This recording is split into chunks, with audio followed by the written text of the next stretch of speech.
Hello friends, আজকে আমরা আলোচনা করব নবম শ্রেণীর দ্বিতীয় মূল্যায়নের ভূগোল সাজেশন নিয়ে। অধ্যায় আবহবিকার। আবহবিকার থেকে কয়টি সাজেশন দেবো যেটি তোমাদের পরীক্ষার মধ্যে আসবে 100% গ্যারেন্টি। তো চলো বেশি কথা না বাড়িয়ে ভিডিওটিকে শুরু করা যাক। ফার্স্টে তোমরা 2 মার্কসের কোয়েশ্চেনগুলি দেখে নাও। 1. তুহিন খণ্ডীকরণ কী? 2. বিচূর্ণী ভবন কাকে বলে? 3. যান্ত্রিক আবহবিকার কাকে বলে? 4. ক্ষয়ী ভবন কাকে বলে?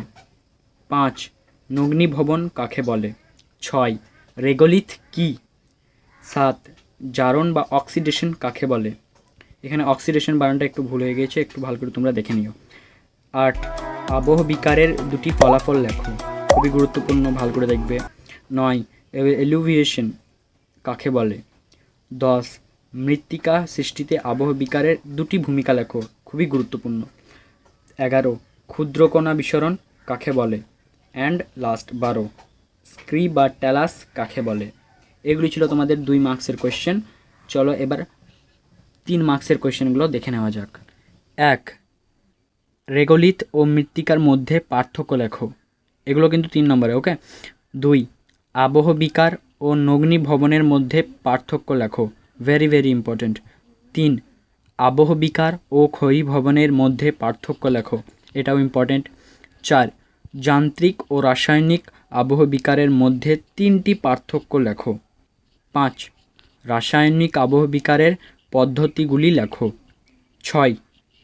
মরু অঞ্চলে যান্ত্রিক আবহবিকারের প্রাধান্য দেখা যায়, 3টি যুক্তি দাও। 7. মৃত্তিকা সংরক্ষণ বলতে কী বোঝো? মৃত্তিকা সংরক্ষণের 3টি উপায় লেখো। 8. আবহবিকারের ফলাফলগুলি লেখো। 9. যে কোনো 3টি বিষয়ের সাপেক্ষে অঙ্গার যোজন ও আর্দ্র বিশ্লেষণের মধ্যে তুলনা করো। এগুলি ছিল তোমাদের 3 মার্কসের কোয়েশ্চেন। চলো এবার 5 মার্কসের কোয়েশ্চেনগুলো দেখে নেওয়া যাক। 5 মার্কসের কোয়েশ্চেন। 1. চিত্রসহ তুষারের কাজে যান্ত্রিক আবহবিকার প্রক্রিয়া ব্যাখ্যা করো। 2. মাটি সৃষ্টির প্রাকৃতিক ও জৈব প্রক্রিয়াগুলি সম্পর্কে লেখো। 3.